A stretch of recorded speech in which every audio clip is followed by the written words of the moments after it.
सांब सदाशिव श्री स्वामी समर्थ। एकेकाळी भगवान शिव आणि माता पार्वती गंगेच्या काठावर एका झाडाखाली एकत्र बसून विश्रांती घेत होते. तेवढ्यात तिथे गाय पोहोचते. भगवान भोलेनाथ गायीला म्हणतात, ही जुन्या काळची कथा ऐकल्याने मनोइच्छित फळ मिळते. त्यामुळे ही कथा अर्धवट ऐकून सोडण्याची चुकी करू नका. ही कथा ऐकल्याने मोठे मोठे दुःख, रोग, गरिबी, कर्ज, पाप सर्व काही जळून जाते आणि रडक्या दुःखी भाग्यात चमत्कार होऊन आपल्या जीवनात सुख समृद्धी येते, हे नक्की आहे.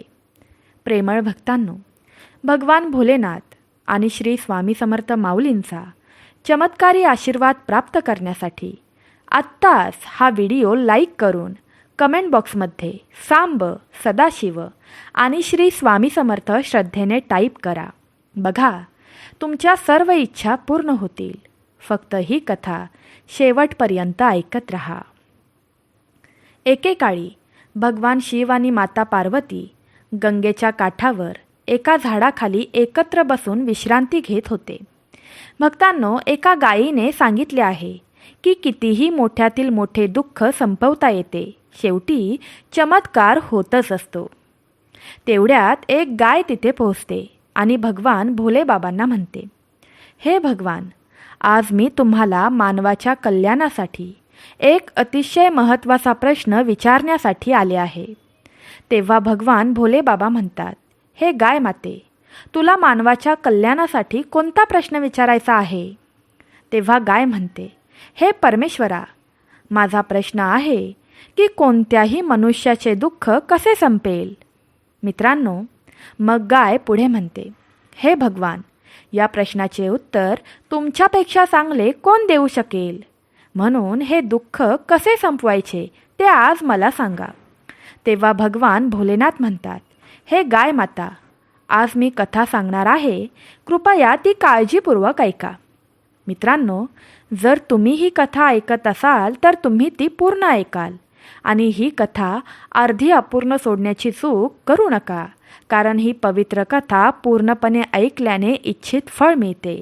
म्हणून ही कथा पूर्ण ऐकावी. मग भोलेनाथ गायीला म्हणतात, चंदरपूर नावाचे एक नगर होते. त्या नगरात विक्रमसिंह नावाचा राजा राज्य करत होता. एक दिवस संध्याकाळची वेळ होती आणि तो राजा जंगलात शिकारी करून आपल्या राज्यात परत येत होता. तेव्हा त्याने पाहिलं की एक लहान मुलगा जळणाऱ्या चितेसमोर उभा आहे. ते दृश्य पाहून तो राजा लगेचच आपल्या घोड्यावरून खाली उतरला आणि त्या मुलापाशी जाऊ लागला. आणि त्याने पाहिले की मूल असे म्हणत आहे की आई, मी तुझी शपथ खातो, मी एक दिवस खूप मोठा माणूस बनवून आपली स्वप्ने पूर्ण करीन. राजा त्याच्या जवळ पोहोचला आणि मुलाला विचारले की तू कोण आहेस? मुलाने घाबरून काहीही सांगितले नाही. मग राजा मुलाला म्हणू लागला की तू अजिबात घाबरू नकोस, मी चंदनपूर शहराचा राजा आहे.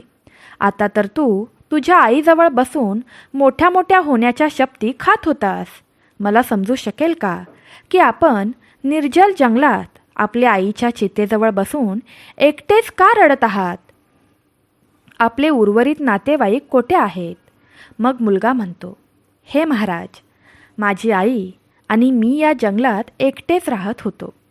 परंतु माझ्या आईने मला मरताना सांगितले की माझ्या आजोबा बुलननगरचे श्रीमंत शेठ आणि लक्षाधीश होते. माझ्या आई आणि वडिलांचा प्रेमविवाह झाला होता आणि माझी आई खूप गरीब घरातून आली होती. त्यामुळे माझे आजोबा तिचा खूप राग आणि तिरस्कार करायचे. माझी आई त्यांना आवडायची नाही. माझे वडील एक दिवसासाठी बागेत फिरण्यासाठी गेले. तेव्हा एका विषारी सापाने माझ्या वडिलांना चावून दिले आणि माझे वडील तिथेच मरण पावले. यावर माझे आजोबा आणि आजी माझ्या आईला अशुभ मानून म्हणाले की तुझ्यामुळे माझ्या वडिलांचा मृत्यू झाला, माझ्या आईमुळे सर्व काही झाले आहे, असे आरोप तिच्यावर लागले गेले. त्यांनी माझ्या आईला घराबाहेर काढले. जेव्हा ती गर्भवती होती तेव्हा ती या जंगलात आली आणि अनेक झोपडी बनवून त्या झोपडीत राहू लागली. इथेच माझा जन्म देखील झाला. माझ्या आईने मरता मरता मला सांगितले होते की मी काहीही करून गरिबीच्या जीवनातून बाहेर पडून श्रीमंत व्हावे. महाराज, हे शब्द सांगताच माझी आई वारली. मी तिला महान बनण्याचे वचन देऊ शकलो नाही. त्यावेळी मी तिच्या अंत्यसंस्काराच्या जवळ उभा होतो. मी तिच्या आईच्या आत्म्याला एक मोठा माणूस बनण्याचे वचन देत होतो. नंतर भगवान भोले बाबा म्हणतात, हे गाई. त्या मुलाची अशी दुःखद कथा ऐकून राजा म्हणू लागला, अरे बेटा, तुझी गोष्ट खूप दुःखी आहे. जंगलात राहून मोठा माणूस तू कसा काय होऊ शकतोस? बरं मला सांग, तुला आमच्या राज्यात यायला आवडेल का? आम्ही तुम्हाला शिकवून मोठा माणूस बनवू शकतो. तेव्हा तो मुलगा मोठ्या प्रेमाने म्हणतो, महाराज, मी तुमच्या राजवाड्यात मोठ्या आनंदाने यायला तयार आहे. मग तो राजाबरोबर आपल्या राजवाड्याकडे गेला. राजवाड्यात पोचल्यावर राणीने विचारले की महाराज हा कोण आहे आणि त्याचे नाव काय आहे? राजा म्हणाला, राणी, त्याचे नाव भीमसेन आहे. आजपासून तो आपल्या राजवाड्यात राहून शिक्षण घेईल. राणी मनात विचार करू लागली, महाराज पण कोणते कोणते नमुने उचलून राजवाड्यात आणतात हे त्यांना समजतच नाही. हा राजवाडा आहे हे त्यांना कोणी समजावून सांगावे? अनाथाश्रम असल्यासारखे सेवा करत फिरतात. तेव्हा राजा म्हणाला, राणी, तुम्ही कोणत्या विचारात गेलात? त्यावर राणी म्हणाली, कोणत्याही नाही महाराज, तुम्ही आज्ञा द्या. महाराज म्हणाले, महाराणी, आजपासून भीमसेन तुझ्या सावलीत वाढेल. राजकुमार आणि राजकुमारीसारखाच तुला भीमसेनचा देखील सांभाळ करावा लागेल. तेव्हा राणी राजाला म्हणाली, ठीक आहे महाराज. मग भगवान भोलेनाथ पुढे गाईला कथा सांगताना म्हणतात, रात्री बालक भीमसेन विचार करू लागला की माझे इतके नशीब चांगले आहे की मी राजवाड्यात पोहोचलो आहे. तर दुसरीकडे राणी विचार करत होती की भीमसेनला राजवाड्यातून बाहेर काढण्यासाठी मला उद्या काहीतरी करावे लागेल. ज्या दिवशी राजकुमार आणि राजकन्येला पानांवर जेवण देण्यात आले तेव्हा त्यांना सोन्याच्या पानांवर जेवण देण्यात आले आणि भीमसेनला एका पानावर जेवण देण्यात आले. त्यामुळे भीमसेन रागावला आणि म्हणाला की मी या पानांवर जेवण करणार नाही. राणीने भीमसेनला विचारले की तू पानावर जेवण करणार नाहीस? तर भीमसेन म्हणाला, राणी, मी खाऊ शकतो, पण मला हा भेदभाव आवडला नाही, कारण तुम्ही तुम्हाला सोन्याच्या ताटात वाढून घेतले आहे आणि मला एका साध्या पानात वाढले आहे. तेव्हा राणी म्हणाली की तुला राजा महाराजांसारखे जेवण खायचे असेल तर तू खा किंवा नको खाऊ, मला काहीही फरक पडत नाही. भीमसेन म्हणाले की जोपर्यंत मला सोन्याच्या ताटात आदराने जेवण दिले जात नाही तोपर्यंत आम्ही जेवण करणार नाही. यामुळे संतप्त होऊन भीमसेन राजवाडा सोडून त्याच जंगलात परतला जिथे तो पूर्वी होता. जेव्हा राजा राजवाड्यात आला आणि संपूर्ण घटना जाणून घेतली तेव्हा त्याने राणीला विचारले की भीमसेनला सोन्याच्या ताटात जेवण का दिले जात नाही?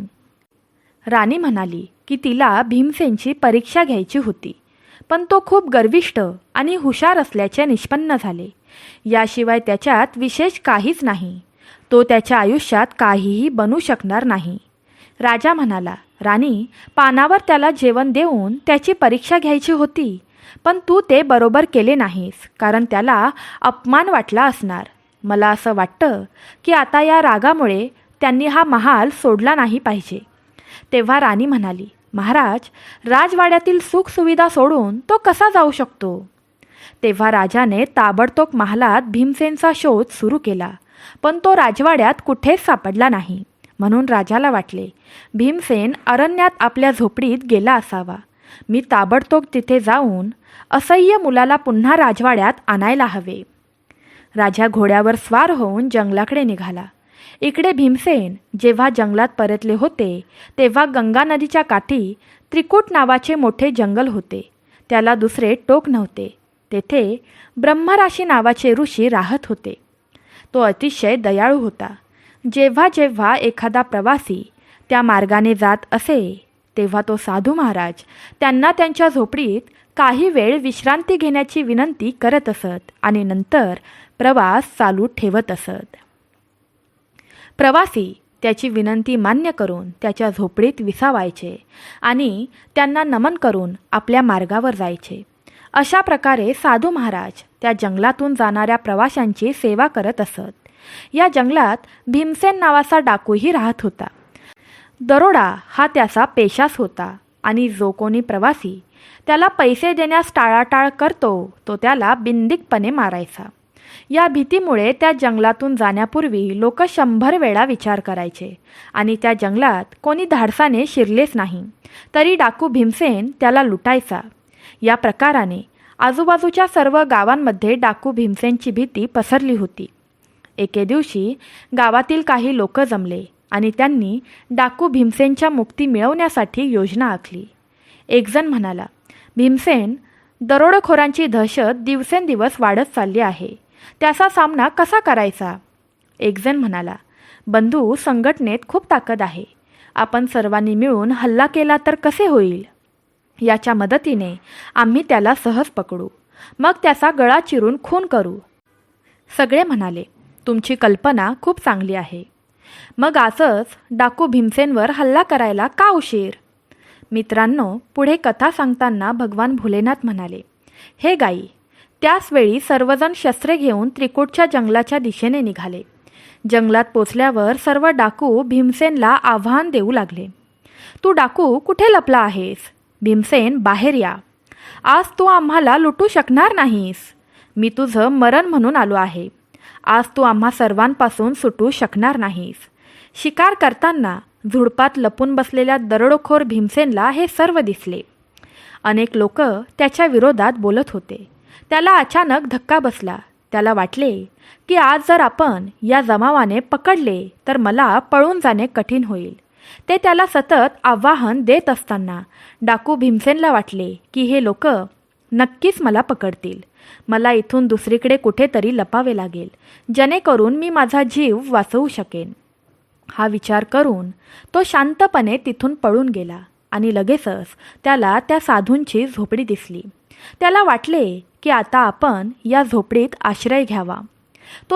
तो झोपडीजवळ पोहोचला. तो खूप धापा टाकत होता. ऋषींनी त्याच्याकडे बघितले आणि म्हणाले, तू कोण आहेस? तेव्हा ऋषी म्हणाले, तू कोण आहेस? तू इतका धावत धावत पळून कुठून आला आहेस? ऋषींनी त्याला विचारलं की तुला मोठा माणूस व्हायचा आहे का? तेव्हा भीमसेन म्हणाला, हो, मला मोठा माणूस व्हायचे आहे, पण समजत नाही हे सर्व मी कसे करू शकतो. तेव्हा साधू म्हणाले, बाळा, तू इकडे राहून मोठा माणूस कसा काय बनू शकतोस? मोठा माणूस बनण्यासाठी बुद्धीची आवश्यकता असते. बुद्धी विद्या ग्रहण केल्याने येते. तेव्हा भीमसेन म्हणाला, परंतु महाराज, मी विद्या कशी प्राप्त करू? माझ्याकडे तर शिक्षणासंदर्भात काहीही नाही. मला कोण शिकवू शकत नाही. त्यावर ऋषी म्हणाले, जर तुला खऱ्या मनाने शिक्षण घ्यायचे असेल तर माझ्या आश्रमात राहून तुम्ही ज्ञान मिळवू शकता. भीमसेनने कसा तरी त्रासलेला श्वास रोखला आणि तो बोलू लागला, साधू बाबा, मला काही माणसं मारण्यासाठी जंगलात शोधत आहेत. त्यावर साधू म्हणाले, बेटा, तू झोपडीत जा आणि तिथे जाऊन बस. साधूंचे हे बोलणे ऐकून भीमसेन आतमध्ये झोपडीत जाऊन बसला. क्षणातच भीमसेनला शोधण्यासाठी माणसांची गर्दी साधूंच्या झोपडीजवळ येऊन पोचली आणि ती सर्व माणसं साधू महाराजांना विचारू लागली की बाबा, तुम्ही एखाद्या मनुष्याला इथून पळ काढताना पाहिले आहे का? तुम्ही कोणत्या माणसाबद्दल बोलत आहात? ते सर्व म्हणाले, साधू महात्माजी, आम्ही डाकू भीमसेनबद्दल बोलतोय. साधू बाबा, त्याने निष्पाप आणि निराधार लोकांना लुटले. तेव्हा ते साधू बाबा म्हणाले, तुम्ही काय म्हणत आहात? हो साधू, आम्ही खरं बोलत आहोत. आणि मोका भेटल्यावर भीमसेन कित्येक लोकांची हत्या देखील करतो. तेव्हा साधू बाबा म्हणाले, काय तुम्हाला भीमसेनला मारायचे आहे? पण तो कधीच गंगा नदीमध्ये पडून मृत्यू पावला आहे. तेव्हा ती माणसं बोलू लागली की साधू, तुम्ही खरे बोलत आहात. तेव्हा साधू म्हणाले, हो भावांनो, माझ्या म्हणण्यावर विश्वास ठेवा आणि तुम्ही सर्वजण आपापल्या घरी परत जा. भीमसेन लपलेल्या झोपडीतील खिडकीतून हे सर्व पाहत होता आणि विचार करत होता की आज साधू बाबांमुळे त्याचा जीव वाचला. साधूंचा ही लोक खूप आदर करतात आणि त्यांच्यावर विश्वास ठेवून मला मारायला आलेली माणसं तिथूनच निघून गेली. लोक निघून गेल्यानंतर डाकू झोपडीतून बाहेर आला आणि साधूबाबांना विचारू लागला, साधू, तुम्ही माझ्या झोपडीत त्या लोकांशी खोटे का बोललात? तेव्हा साधू म्हणाला की मी त्यांच्याशी खोटं बोललो? तुझ्या आतील डाकू मृत्यू पावला आहे, म्हणूनच तू घाबरून माझ्या झोपडीपर्यंत येऊन पोचलास. तेव्हा भीमसेन म्हणाला, होय बाबा, तुमची गोष्ट खरी आहे. तेव्हा साधूबाबा भीमसेनला म्हणाले, बेटा, त्यांच्याकडून पैसे लुटून तू तुझा संसार आणि त्याच्याही पुढचा संसार उधळणार आहेस का? इतर लोकांसारखं निर्भयपणे तू जगू शकतोस का? इतकं सर्व होऊन तुझ्या मनातील भीती जात आहे का? तुझ्या मनात सतत हीच भीती असते ना की मला कुणीतरी मारून टाकेल. हे सत्य आहे ना? तेव्हा भीमसेन म्हणाला, होय साधू. थोडा विचार केल्यानंतर भीमसेन साधूबाबांना म्हणाला, साधू महाराज, तुमच्या बोलण्याने माझे डोळे उघडले आहेत. मलाही इतर लोकांसारखे निर्भयपणे जगायचे आहे. कृपया मला काही उपाय सांगा, ज्याने लोक तुमच्यासारखा माझाही आदर करतील. साधूबाबा, मी वचन देतो की तुम्ही मला जे काही काम करायला सांगाल ते मी नक्की करेन आणि मनापासून करेन. बाबा म्हणाले, असे आहे तर मग तुम्ही माझ्या मागे या. तेव्हा भगवान भोलेनाथ म्हणाले, हे गाय माता. तेव्हा तेथे असलेल्या साधूबाबांनी भीमसेनला घेऊन एका डोंगरावर निघून गेले. डोंगराच्या पायथ्याशी आल्यावर साधू महाराज म्हणाले, भीमसेन, हे 2 दगड डोक्यावर घेऊन माझ्या मागे चल. भीमसेन म्हणाले, ठीक आहे साधूबाबा. असे बोलून भीमसेन यांनी ते दोन्ही दगड उचलले आणि साधूबाबांच्या मागे चालू लागला. काही पावलं चालल्यावर भीमसेन थकू लागला. तेव्हा साधूंनी त्याला विचारले, काय झाले? तेव्हा भीमसेन म्हणाला की साधू महाराज, हे दगड खूप वजन आहेत. तेव्हा साधूंनी त्यांना एक दगड फेकायला लावला आणि भीमसेनने लगेचच एक दगड फेकून दिला आणि पुन्हा साधूंच्या मागे चालू लागला. काही अंतर गेल्यावर भीमसेन म्हणाला, साधूबाबा, हा एक दगडही कमी जड नाही. आता मला चढता येत नाहीये. साधूबाबा म्हणाले, ठीक आहे, हा देखील दगड खाली टाक. आणि साधूबाबांच्या मागे तो खाली दगड टाकून चालू लागला आणि असे केल्याने खूप सहजपणे तो डोंगरावर चढू शकला. भीमसेन म्हणाले, साधूबाबा, मला इथे का आणले आहे? साधूबाबा म्हणाले, तुला धडा शिकवायला मी इथे आणले आहे. आजपर्यंत तुझ्या डोक्यावर लुटमार, हत्या प्रकरण आणि 2 दगडांचे ओझे होते, जे तुला जलप्रिय रूपी डोंगरावर सोडू देत नव्हते.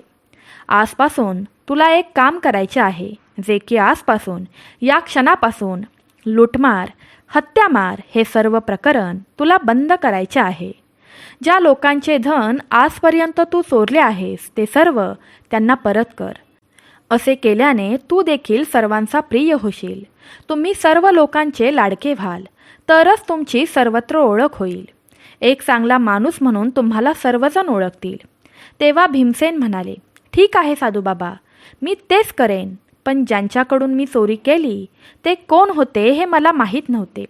पैसे आणि ते कुठले रहिवासी होते हे मला ठाऊक नाही. तेव्हा साधूबाबा म्हणाले, तुम्ही हे चोरीचे पैसे गरिबांमध्ये वाटून द्या. भीमसेन म्हणाले, ठीक आहे साधूबाबा, मी तेच करेन. भीमसेनने तेच केले आणि तो त्याचा वेश बदलून शहरात निघून गेला. सोबत आणलेल्या धनाला त्याने गरिबांमध्ये आणि गरजू लोकांना वाटून टाकले. गरीब लोकांना त्यांच्याकडे असलेले सर्व पैसे देऊन भीमसेन जंगलात पुन्हा साधूबाबांकडे आला आणि साधूबाबांना म्हणाला, बाबा, मला तुमच्या आश्रयाला घ्या. मी आत्तापर्यंत चांगले असे काहीच शिकलो नाही. आजपर्यंत चांगली गोष्ट केली नाही. मला चांगल्या शहाणपणाच्या गोष्टी शिकवा आणि मला आपला शिष्य बनवा, ज्यामुळे माझे जीवन सार्थकी लागेल. भीमसेनचे हे म्हणणे ऐकून साधूने भीमसेनला आपले शिष्य बनवले. साधू भीमसेनला म्हणू लागले, नेहमी इतरांना शक्य तितक्या लवकर मदत करा. हीच खरी मानवतेची सेवा आहे. भीमसेनने साधूबाबांची खऱ्या मनाने सेवा केली आणि साधूबाबांच्या सानिध्यात 5 वर्षे घालवली. आणि या सर्वांमध्ये साधूबाबांच्या कृपेने भीमसेन अत्यंत बुद्धिमान आणि खरा चारित्र्यवान बनला होता. एके दिवशी साधूबाबा म्हणाले, भीमसेन, आज तुझे शिक्षण पूर्ण झाले. तेव्हा भीमसेन म्हणाला, पण या ज्ञानाचे मूल्य मी तुम्हाला कशा प्रकारे देऊ शकतो? साधूबाबांनी उत्तर दिले, बाळाच्या शिक्षणाचे काहीच मूल्य नाही, ते अमूल्य आहे. त्यांनी भीमसेन साधूबाबा यांच्यासमोर तिथेच राहून शिक्षण सुरू केले. तसेच तो आश्रमाच्या कामातही उत्कृष्ट बनला होता. नेहमी इतर कामात तो साधू महाराजांना मदत करण्यात तत्पर असे. अशीच वर्ष निघून गेली आणि भीमसेन तरुण झाला. तेव्हा ऋषी म्हणाले, भीमसेन, तुझे शिक्षण पूर्ण झाले आहे. तू माझा सर्वात सक्षम आणि बुद्धिमान शिष्य आहेस. साधू बोलले, तू तुझ्या बुद्धीचा वापर करून कितीही कठीण प्रसंगातून तुझी सुटका करू शकतोस. हा माझा आशीर्वाद आहे. तू एका आदर्श पुरुषात निर्माण झाला आहेस. हे म्हणणे ऐकून भीमसेन साधूंना म्हणाला, मग साधू महाराज, मला आता काय करावे लागेल? तेव्हा साधू म्हणाले, तू अजूनही युवा आहेस. तुझ्या पुढे खूप आयुष्य आहे. म्हणून आता तुलाच काहीतरी करावे लागेल आणि तुझे जीवनव्यापन करावे लागेल. भीमसेन निराश होऊन बोलू लागला, गुरुदेव, मी सर्वत्र कुप्रसिद्ध आहे. सर्वजण मला डाकू म्हणून ओळखतात. माझ्यासारख्या मनुष्याला कोण काम देईल? यावर साधू म्हणाले, जा, तुझ्या बुद्धिमत्तेच्या जोरावर एक यशस्वी योद्धा बनून चंदनपूरला जा. मग भीमसेनने निश्चय केला की तो चंदनपूरला जाणार. चंदनपूर तेच राज्य होते जेथील राजाने भीमसेनला त्याच्या महालात आश्रय दिला होता. परंतु त्याच्या राणीने अपमानित करून भीमसेनला महालाच्या बाहेर काढले होते. भीमसेन चंद्रपूरला पोचला होता तेव्हा त्याला समजले की मंत्र्याचा अचानक मृत्यू झाला होता आणि त्यामुळे आज मंत्रीपद रिक्त होते. राजमहालाच्या राज्यसभेत मंत्रिपदासाठी योग्य उमेदवार निवडून आणायचा होता. तेव्हा भीमसेन राजाच्या दरबारात पोहोचला आणि त्यावेळी जे काही चालले होते ते भीमसेनने लक्षपूर्वक पाहण्यास सुरुवात केली. राजा आपल्या सिंहासनावर बसले होते. तेव्हा त्यांच्या सेनापतीने सांगितले की महाराज, मंत्र्याच्या आकस्मिक मृत्यूने मंत्रीचे पद खाली झाले आहे. हे पद जास्त काळ खाली ठेवू शकत नाही. राजा म्हणाला, सेनापतीजी, तुमचे म्हणणे अगदी बरोबर आहे. आजवर चालत आलेल्या परंपरेनुसार मंत्रीपद मंत्रीपुत्र सारंग यांच्या हाती दिले जाईल. सेनापती म्हणाला, पण सारंग या पदासाठी लायक आहे का? राजा म्हणतो, लायक असो किंवा नसो, राज्याच्या परंपरेनुसार हे पद मंत्रीपुत्र यांना देण्यात येईल. आम्ही आता दरबारात ही गोष्ट जाहीर करू. इतक्यात भीमसेन पुढे आला आणि म्हणाला, काळानुरूप जुन्या परंपरा बदलण्यातच शहाणपण आहे. तेवढ्यात एक किशोर नावाचा युवक पुढे आला आणि म्हणू लागला, महाराज, माझं नाव किशोर आहे. मी मंत्रिपदासाठी माझं नाव तुमच्या पुढे ठेवत आहे. तो युवक भीमसेनच असतो, पण त्याने त्याचे नाव खोटे सांगितलेले असते, जेणेकरून राजा त्याला ओळखू शकणार नाही. खूप काळानंतर राजा विक्रम हे वृद्ध झाले होते. भीमसेन राजाला म्हणू लागले, महाराज, तुमची इच्छा असेल तशी तुम्ही माझी परीक्षा घेऊ शकता. मी तुमच्या परीक्षेत उत्तीर्ण झालो तर ठीक आहे, नाहीतर तुम्हाला हवी ती शिक्षा तुम्ही मला देऊ शकता. राजा म्हणाला, तरुणा, राजाच्या परंपरा बदलण्यासाठी तू दिलेला सल्ला आम्हाला मान्य आहे. तुम्ही आमच्याद्वारे घेतलेल्या परीक्षेत उत्तीर्ण झालात तरच आम्ही तो सल्ला अंमलात आणू. आम्ही सारंग आणि तुमची दोघांची परीक्षा घेऊ आणि मग त्याला चंदनपूरचा मंत्री करू. राजा विक्रमसिंह यांच्या आदेशानुसार सोन्याच्या म्यानात ठेवलेल्या 2 तलवारी ताबडतोब राजदरबारात हजर केल्या गेल्या. तेव्हा राजा विक्रमसिंहने सारंगला तलवार दिली आणि सांगितले, सारंग, तुला उत्तर दक्षिण दिशेला जावे लागेल आणि तिथून जवळ असलेल्या राज केसरपूरला जा आणि तिथल्या राजा केसरसिंगला ही भेट द्या आणि पुन्हा इकडे या. त्यानंतर राजाने किशोरला सोन्याची तलवार दिली. राजा किशोरला म्हणाले, पश्चिमेकडील सीमेवरील राज विशालपुरम येथे तुला जावे लागेल आणि राजा विशाल यांनाही भेट म्हणून तुला द्यावी लागेल आणि पुन्हा इकडे परतावे लागेल. आणि ते दोघेही तलवारी घेऊन उत्तरेकडील केसरपूर राजाच्या दरबारात पोहोचले. जेव्हा सारंग उत्तर दिशेतील केसरपूर राज्यात पोहोचले तेव्हा तेथील राजाला सारंग म्हणाले, मी चंदनपूर येथील पाठविण्यात आलेला राजपूत आहे. तेथील महाराजांनी ही सोन्याची तलवार तुम्हाला भेटवस्तू म्हणून दिली आहे. तेव्हा तेथील राजा त्या राजदूताला म्हणाला, या भेटवस्तूचा मी उपहार करत आहे. पण जेव्हा महाराजांनी तलवार बाहेर काढली तेव्हा त्यांना दिसले की तलवारीच्या टोकाला लाल रंग लागला आहे. राजाने विचारलं, हे काय? तलवारीच्या टोकाला लाल रंग का लागला आहे? या लाल रंगाचा अर्थ काय आहे आणि हे असे मला का पाठवले आहे? मग सारंगच्या मनात विचार आला, या लाल रंगाचा अर्थ काय असू शकतो? मला याचे उत्तर माहीत नाही. पण यावेळी राजा केसरसिंगच्या प्रश्नाला उत्तर न देणे योग्य होणार नाही असा विचार करून तो म्हणाला, हो राजन, हे लाल रंगाचे रहस्य असे आहे की एकतर तू आमच्या राजाच्या तलवारीची ताकद मान्य कर, नाहीतर आमच्या राजाची रक्तरंजित तलवार तुमच्या राज्यात रक्ताच्या नद्या वाहूनही नाही सुकणार. आता युद्धभूमीमध्येच धारदार तलवारीचा निर्णय होईल.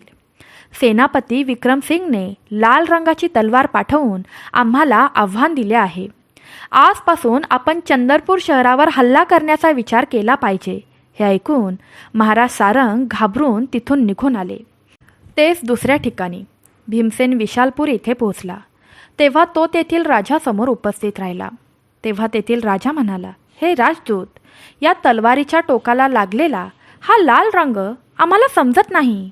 त्याचा अर्थ काय आहे? ते ऐकून भीमसेन म्हणाले, महाराज, आमचे राजे तुमचा खूप सन्मान करतात.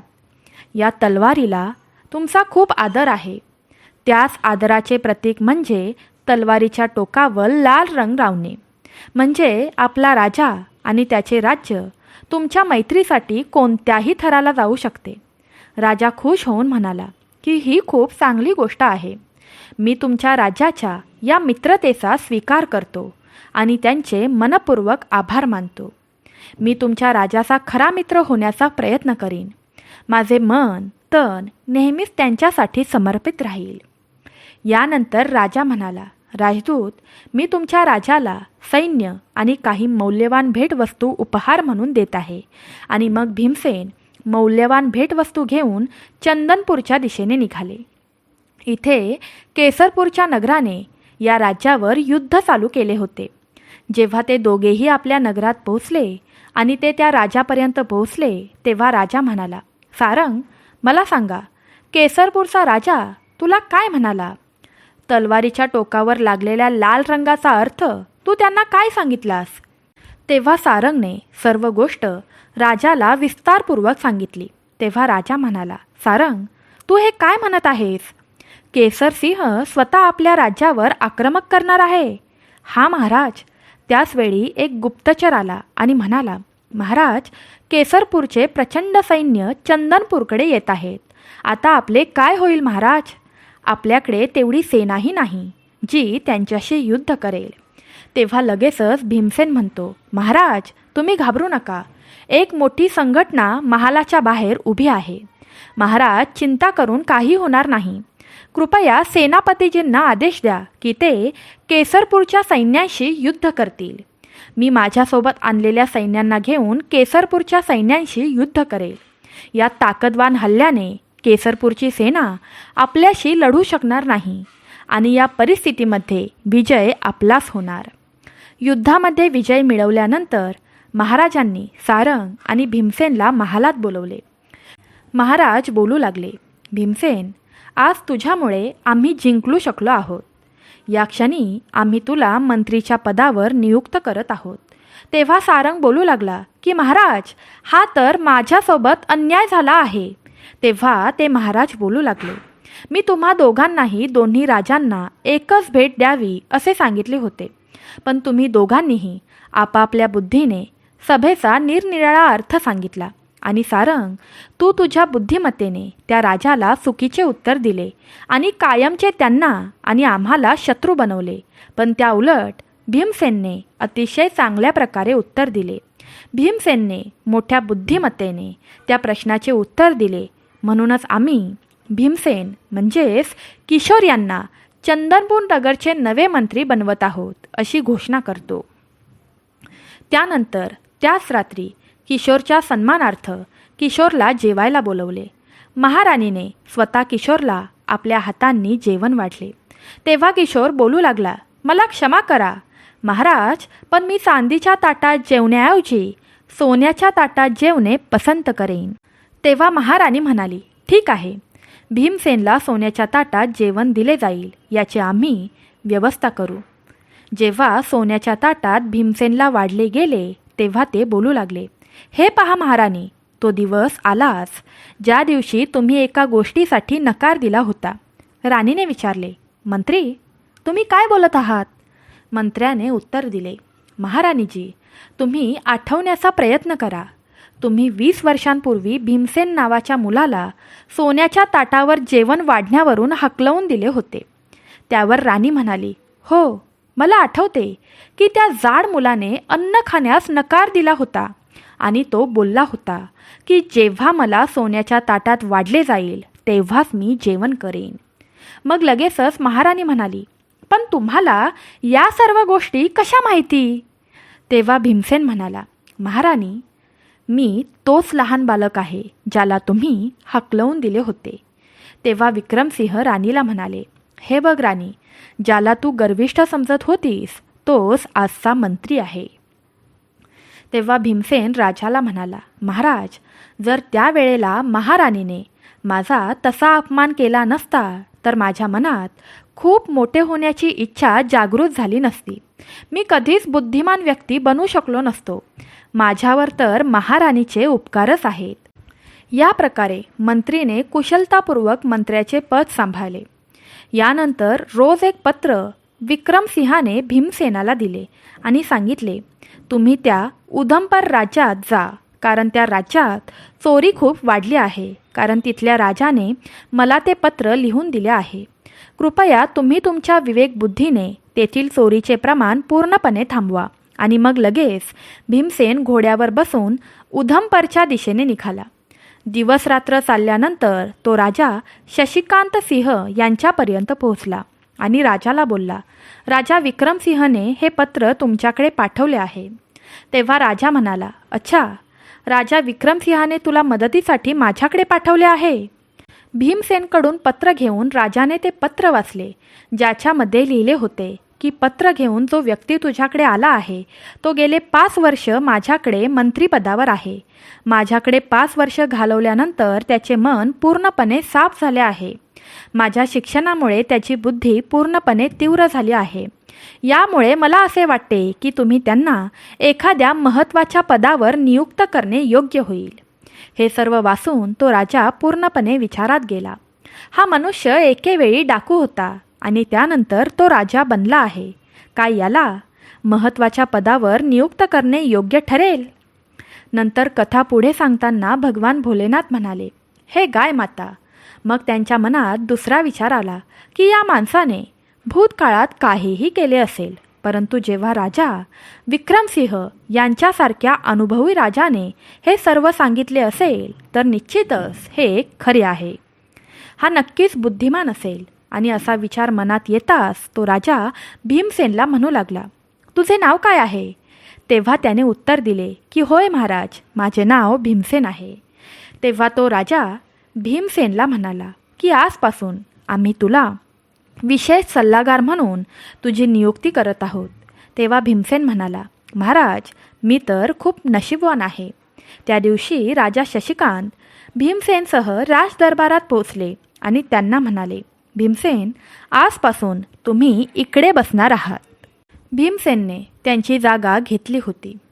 तेवढ्यातच काही लोक त्यांची तक्रार घेऊन दरबारात आले. त्यांच्यामध्ये 3 पुरुष आणि 1 वृद्ध महिला होती. एक पुरुष पुढे येऊन महाराजांना म्हणाले, महाराज, या वृद्ध महिलेने आमचे सर्व पैसे हडप केले आहेत. कृपया आम्हाला न्याय द्या आणि आमचे पैसे परत द्या. महाराज म्हणाले, आधी सर्व तपशील सांगा, मगच आपण निर्णय ऐकून घेऊ. त्यावर ती म्हातारी पुढे आली आणि म्हणाली, महाराज, हे तिघेही खोटं बोलत आहेत. तेव्हा म्हाताऱ्या बाईने आपली गोष्ट सांगितली आणि म्हणाली, महाराज, हे 4 व्यापारी तुमच्या राज्यात व्यवसाय करण्यासाठी आले होते आणि इथे त्यांना भरपूर नफा मिळाला होता. कथा सांगताना म्हातारी म्हणू लागली की एके दिवशी हे 4घे जण त्यांचे सर्व पैसे आणि धन घेऊन माझ्याकडे आले आणि मला म्हणू लागले की आमच्यापैकी कोणी पैसे मागितले तर ते देऊ नका. आम्ही या राज्यात नवीन आहोत आणि आमच्याकडे खूप सारे धन आहे. तुम्ही आमच्या धनाची रक्षा करा. तेव्हा त्या म्हाताऱ्या बाईने त्यांना प्रश्न विचारला की हे धन मी कशा प्रकारे ठेवू? तेव्हा ती लोक म्हणाली, आम्ही या धनाला तुमच्या जमिनीत गाडून टाकू आणि ज्या दिवशी आम्ही सर्वजण येऊन तुझ्याकडे हे धन मागू तेव्हाच हे सर्व धन तू आम्हाला परत काढून दे. पण आमच्यापैकी कोणी एकही जण तुझ्याकडे येऊन धन मागू लागला तर तू त्यांना काहीही देऊ नकोस. तेव्हा ती म्हातारी म्हणाली, हे तर खूप सोपं आहे, पण या सर्वात मला काय भेटणार? त्यावर ते म्हणाले की म्हातारी आई, या बदल्यात आम्ही देखील तुला धन देऊ. तेव्हा त्या म्हातारीने त्यांना उत्तर दिले की हे पोरांनो, मला तुमची गोष्ट मंजूर आहे. तेव्हा त्या मुलांनी तिचे घर खोदायला सुरुवात केली. तेव्हा त्या घरात बरेच सोने सापडले. मग त्या लोकांनी त्यांच्याही धनाला तिथेच गाडून टाकले. तेव्हा ते 4 पुरुष त्या म्हातारीला म्हणाले की हे म्हातारी आई, आम्ही रोज संध्याकाळी तुझ्याकडे जेवायला येऊ. मग ते 4 पुरुष जेव्हा रोज संध्याकाळी त्या म्हातारीकडे जेवण करायला येत असत तेव्हा त्या म्हातारीला विचारत असत, आमचे सर्व धन सुरक्षित तर आहे ना? तेव्हा ती म्हातारी आई त्यांना सांगत असे, तुमचे धन पूर्णपणे सुरक्षित आहे. एके दिवशी त्या 4ही व्यापाऱ्यांनी त्या म्हातारीच्या घरात जाऊन खजिना खोदला, पण तो पैसा तसाच शिल्लक होता. आता त्यांना त्या म्हातारीच्या प्रामाणिकपणाबद्दल कोणतीही शंका नव्हती. मग त्या 4 पुरुषांनी त्या म्हातारीच्या प्रामाणिकपणावर प्रसन्न होऊन म्हातारीला 4 ते 5 सुवर्ण मुद्रा दिल्या आणि तिला म्हणाले की हे म्हातारी आई, या मुद्रा तुझ्याकडे ठेवून घे, नक्कीच तुला कामाला येतील. त्यावर त्या सुवर्ण मुद्रा स्वीकारून त्या म्हातारीने त्यांना भरपूर आशीर्वाद दिला. पण त्या चौघांपैकी त्यावेळेला एकामध्ये लालच जन्माला आली. त्याच्या मनात विचार आला की जर त्याने म्हातारी आईला फसवून सर्व पैसे हडप करू शकला तर त्याचे आयुष्य बिना मेहनत करता खूप आनंदाने जाईल. एक दिवस ते 4ही व्यापारी घराबाहेर एका झाडाखाली बसून खेळ खेळत होते. तेव्हा एकाने दुसऱ्याला सांगितले की तू जाऊन म्हाताऱ्या आईला लवकर जेवण बनवायला सांग, खूप भूक लागली आहे. तेव्हा तो बोलला, ठीक आहे, मी लगेच जातो. घराच्या दिशेने तो विचार करत होता की जेव्हा त्याचे साथीदार बाहेर व्यस्त आहेत आणि तो एकटाच संपत्ती हिसकावून घेऊ शकतो तेव्हा तो म्हातारीच्या घरात गेला आणि म्हातारीला म्हणू लागला, म्हातारी आई, आता आम्हाला सर्व पैसे हवे आहेत. माझ्या मित्रांनी मला पैसे आणायला पाठवले आहे. त्यावर म्हातारी आई म्हणाली, पूर्ण धनाची आवश्यकता एकाच वेळी तुम्हाला कशी काय पडू शकते? तेव्हा तो म्हणाला की जर माझ्या बोलण्यावर तुझा विश्वास बसत नसेल तर बाहेर जाऊन तू माझ्या साथीदारांना विचारू शकतेस. तेव्हा ती म्हातारी आई घराबाहेर आली आणि बाहेर खेळ खेळत असलेल्या पुरुषांना विचारू लागली की तुम्ही जयंताला जे सांगितले आहे ते बरोबर आहे का? तेव्हा सर्वांनी उत्तर दिले की हां, म्हातारी आई, बरोबर आहे, पण लवकर कर. तेव्हा म्हातारी आतमध्ये आली आणि त्या पुरुषांना म्हणू लागली की तुझे साथीदार देखील तुझ्या बोलण्याचे समर्थन करत आहेत. तेव्हा म्हातारी म्हणाली की ठीक आहे, तू हा खड्डा खोदून खोदून धन काढू शकतोस आणि आपले पैसे घेऊ शकतोस. तेव्हा तो व्यक्ती म्हणाला, जसा विचार मी केला होता अगदी तसेच झाले. आणि त्याने जोरजोरात खड्डा खणायला सुरुवात केली. मोठ्या मेहनतीने त्याने तो खड्डा खणला आणि 2 मोठमोठ्या गोणी धन काढून भरल्या गेल्या.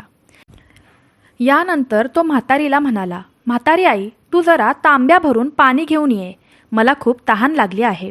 तेव्हा म्हातारी आई पाणी आणायला गेली. तेवढ्यात तो पैसे आणि धन घेऊन घराबाहेर पडला. अंगणात एक घोडा उभा होता. त्याच्या पाठीवर लादून तो लगेचच तिथून पळून गेला. तर बाहेर खेळ खेळत असलेले त्याचे मित्र एकमेकांना विचारू लागले की आपला मित्र अजून बाहेर कसा काय आला नाही. तेव्हा ते एकमेकांना म्हणू लागले की आत्तापर्यंत जेवणही तयार झालं असेल, आपण आतमध्ये जाऊया. ते तिघा आतमध्ये गेले आणि म्हातारीला म्हणू लागले की म्हातारी आई, जेवण तयार झालं का?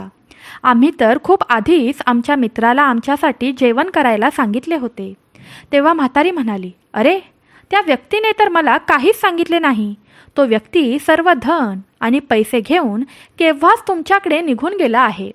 हे ऐकून 3ही व्यापारी सदम्यात गेले आणि पुन्हा त्या म्हातारीला रागारागात विचारू लागले की तू त्या एकट्याला सर्व धन का देऊन टाकलेस? तेव्हा ती म्हणाली, अरे म्हणूनच तर मी तुम्हाला विचारण्यासाठी बाहेर आले होते. तेव्हा तुम्ही बोललात की थोडं लवकर कर. तेव्हा ते पुरुष बोलू लागले, हो बरोबर आहे, आम्ही तुला जेवण लवकर कर असं बोललो होतो. तेव्हा म्हातारी म्हणाली, तुमच्या मित्रांनी तुम्हाला धोका दिला आहे. म्हातारीने कथा पूर्ण करताना राजाला सांगितले की राजा, हीच आहे खरी कहाणी. म्हातारी राजाला म्हणू लागली की राजा, आता तुम्हीच सांगा, या संपूर्ण घटनेमध्ये माझा काय दोष आहे? तेव्हा ते तीनही पुरुष राजाला म्हणू लागले की महाराज, ही म्हातारी खोटं बोलत आहे. तिला नक्कीच माहीत आहे की आमचा मित्र धन घेऊन कुठे गेला आहे. महाराज, आमच्यावर कृपा करा आणि या म्हातारीला आमचे सर्व धन परत करण्याची विनंती करा. ही घटना ऐकून महाराज देखील विचारात पडले आणि बोलू लागले, ही तर खूप विचित्र घटना आहे.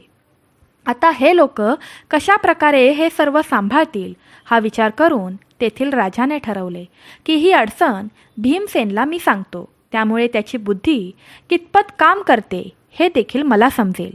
मग राजा भीमसेनला म्हणाला, भीमसेन, तुम्ही या लोकांची अडचण सोडवू शकता का? तेव्हा भीमसेनने उत्तर दिले, अवश्य महाराज. तेव्हा भीमसेनने त्या म्हाताऱ्या बाईला विचारले, म्हाताऱ्या बाई, 4 व्यापारी तुमच्याकडे पैसे ठेवायला आले होते, तेव्हा त्यांनी तुम्हाला काय सांगितले होते? तेव्हा म्हातारी म्हणाली, होय, त्यांनी मला असे सांगितले होते की जेव्हा आम्ही सर्वजण एकत्र येऊ तेव्हाच आम्हाला हे सर्व धन तू देऊ शकतेस.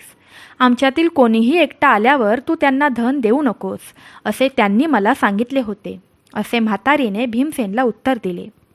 तेव्हा भीमसेनने त्या 4 पुरुषांना विचारलं की म्हातारी आई जे सांगत आहे ते खरे आहे का?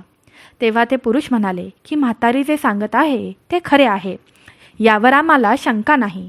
पण तिने आम्हाला न विचारता आमच्या 4थ्या साथीदाराला सर्व काही देऊन टाकले, हीच आमची तक्रार आहे. आम्ही म्हातारी आईला सांगितलं होतं की आम्ही 4 जण येऊ तेव्हाच धन दे. जर आमच्यातील कोणी एकटाही आला तर त्यांच्या हाती धन देऊ नकोस. तरीही म्हाताऱ्या आईने चुकीचे केले. तेव्हा भीमसेन म्हणाला, त्याच प्रकारे जेव्हा तुम्ही 4घेजण येऊन या म्हाताऱ्या आईकडे धन मागाल तेव्हाच तुम्हाला ती धन देईल, अन्यथा नाही. भीमसेन म्हणाले, तुम्ही या म्हाताऱ्या आईला इकडे का घेऊन आला आहात? तुम्ही तुमच्या 4थ्या साथीदाराला इकडे घेऊन या, तेव्हाच या म्हाताऱ्या आईला तुम्ही जाब विचारू शकता. पहिलं तर 4थ्या साथीदाराला घेऊन या आणि मग तुमचे धन त्या म्हातारीकडे मागा. मग तेव्हा जर म्हातारीने तुम्हाला तुमचे धन परत दिले नाही तर मग तुम्ही तिला दोषी ठरवू शकता. तेव्हा ते तीनही पुरुष विचार करू लागले की या व्यक्तीने तर आपल्याच शब्दांमध्ये आपल्याला अडकवले आहे, तेही खूप चांगल्या प्रकारे बुद्धिमत्ता वापरून. तेव्हा ती म्हातारी आई म्हणू लागली की बाळा, तू खूप चांगला निर्णय घेतला आहेस, तुला दीर्घ आयुष्य लाभो. मग ते व्यापारी मान खाली घालून तेथून जायला निघाले. तेव्हा भीमसेन म्हणाला, थांबा, मला तुमच्या तिघांच्या मेहनतीवर संशय येतोय. कोणी आपल्या मेहनतीने कमावलेले धन दुसऱ्यांच्या घरी ठेवेल तरी कसे? तुम्ही मला खरे खरे सांगा, हे धन तुम्हाला कुठून मिळाले? तेव्हा ते तीनही पुरुष सांगू लागले की हे धन आम्ही व्यापार करून मिळवले आहे. तेव्हा महाराज म्हणाले, खरं खरं सांगा, नाहीतर आज तुमचे खरे नाही. तेव्हा ते पुरुष बोलू लागले की नाही महाराज, आम्ही खरे बोलत आहोत. तेव्हा भीमराज म्हणाले की यांच्याकडून खरे वगळण्यासाठी पोलिसांना बोलवण्यात यावे, जेणेकरून हे खरे सांगतील. हे ऐकता क्षणी त्या तीनही पुरुषांनी खरे सांगण्यास सुरुवात केली आणि बोलू लागले की महाराज, आमचा चोरी करण्याचा 4 जणांचा गट होता. जे धन आमचा 4था साथीदार घेऊन फरार आहे ते धन एक चोरी करूनच एकत्र केले गेले होते. तेव्हा महाराज बोलू लागले, आता तर तुम्ही चोर निघालात. तेव्हा त्या पुरुषांनी देखील ते मान्य केले. भगवान भोलेनाथ गायीला कथा सांगताना बोलतात, हे गाय. मग त्या राजाने त्याच्या सैनिकांना आदेश दिला की या चोरांना जेलमध्ये टाकण्यात यावे आणि त्या वृद्ध म्हातारीला सन्मानाने राजमहालातून बाहेर जाऊ द्यावे. महाराज भीमसेनला म्हणाले की भीमसेन, तू खऱ्या प्रकारे परीक्षा जिंकला आहेस. आम्ही तुमची विशेष सल्लागार म्हणून नियुक्ती केली, हे योग्य केले. आम्ही तुम्हाला आमचे विशेष सल्लागार बनवून दाखवले त्या दिवसापासून राजा शशिकांत सिंह हे सर्व काम भीमसेनचा सल्ला घेऊनच करत असत. भगवान शिव आपली कथा अशा प्रकारे संपवतात.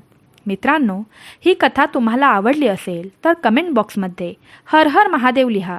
चॅनलला सबस्क्राईब करा आणि तुमच्यासमोर दिसणाऱ्या घंटीवर क्लिक करा, जेणेकरून तुम्हाला सर्वांना या प्राचीन चमत्कारिक कथा सर्वात प्रथम ऐकायला मिळतील. भक्तांनो, संपूर्ण व्हिडिओ पाहिल्याबद्दल तुम्हा सर्वांचे आभार. भगवंत तुमच्या सर्व इच्छा पूर्ण करतील, हीच स्वामी महाराजांच्या आणि भगवान भोलेनाथांच्या चरणी मनापासून प्रार्थना. सर्वांनी तुमची काळजी घ्या. हर हर महादेव. श्री स्वामी समर्थ. सांब सदाशिव.